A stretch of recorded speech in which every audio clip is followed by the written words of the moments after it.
I call Alistair Scott. Thank you, Mr. Speaker. Mr. Twyford almost got through his speech without criticising foreigners, which was quite surprising. But in the end, he did. He said that he would not let foreign owners buy property unless they lived here. We also had a similar comment from the Greens finance spokesperson, Ms Genter, who said there was too much foreign capital in this country. And of course we have the New Zealand First Professor, Mr Tabuteau, who railed against foreign owners. They weren't required, they're a bad thing and shouldn't be allowed. Mr Speaker, the same people forget that the New Zealand Superannuation Fund is a major investor in overseas assets and property. They forget that Fonterra invests overseas. They forget that Turners and Growers owns and leases and controls huge tracts of land in Europe where they grow apples. They also forget that there are Miraka. Mr Tabuteau's colleagues could look up the directorships of Miraka and see that there's the good stamping of Wairarapa names across that board of directors, as well as Vietnamese, And what a good thing that is.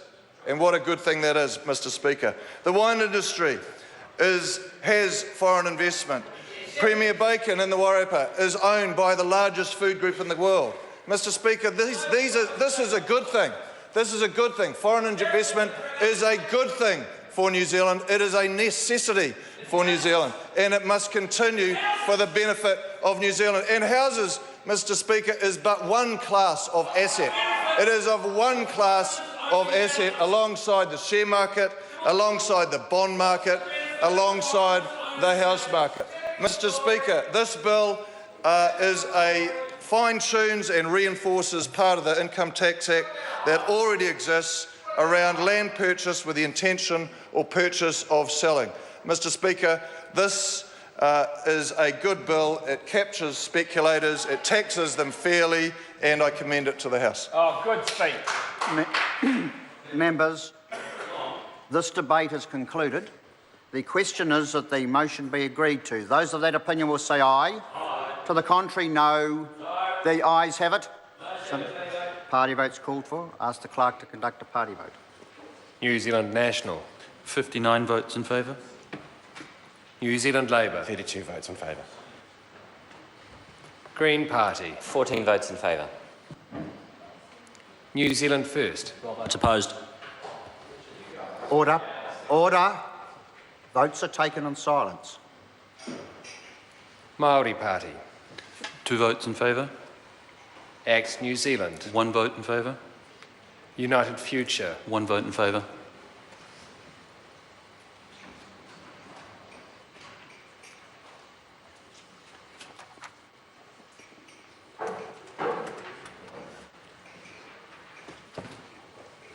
Members, the ayes are 109, the noes are 12. The motion is agreed to.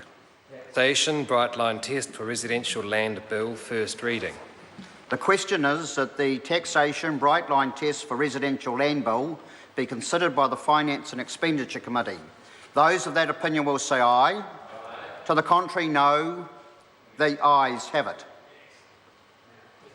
The Honourable Todd McLean. Mr Speaker, I move that the Taxation Bright Line Test for Residential Land Bill be reported to the House by 22 October 2015 and that the committee have authority to meet at any time while the House is sitting, except during oral questions, that it can meet during any evening on a day on which there has been a sitting of the House. On a Friday during a week there has been a sitting of the House, despite Standing Orders 191 and 194 1B and C.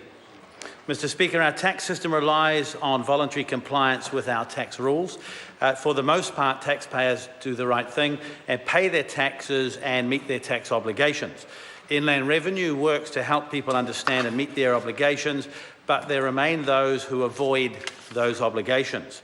In such instances, the government will act to close off loopholes and help ensure greater fairness in the tax system. The measures introduced by this legislation apply to residential property that is acquired on or after 1 October 2015 and disposed of within 2 years. The bright line test proposed by this bill will work in conjunction with other measures introduced in this year's budget to improve tax compliance by property speculators. Along with the bright line test, those measures are proposed to come into effect on 1 October of this year. This is what the bill is about, Mr. Speaker, and why I propose a shorter select committee period.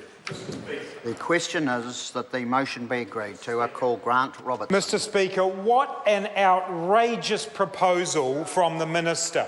It's ridiculous at so many levels. The first of those is he's just acknowledged that the 1st of October is the date that this comes into force. So there's no way, because of the incompetent running of this House by the Leader of the House, that this bill can actually be passed by the 1st of October. So now we're going to have a bill reported back on the 22nd of October. It's already retrospective legislation. That's bad enough, Mr. Speaker, but given that it's already retrospective legislation, why not have a full select committee process? Why not actually give the opportunity to New Zealanders to consider the bill properly, for the select committee to hear expert advice, to take the time to get the legislation right? It's not as if there's a rush to get it done by the 1st of October, because they've blown that already. Yeah, it won't work anyway, and we could actually spend some time in the select committee getting it right, but no, the government wants to sweep this away under the carpet. It wants to get it off the books before Christmas because they're embarrassed by this piece of legislation, and so they should be embarrassed by this piece of legislation. But having a report back date of the 22nd of October means we have a piece of retrospective legislation, but we're not even giving us the committee enough time to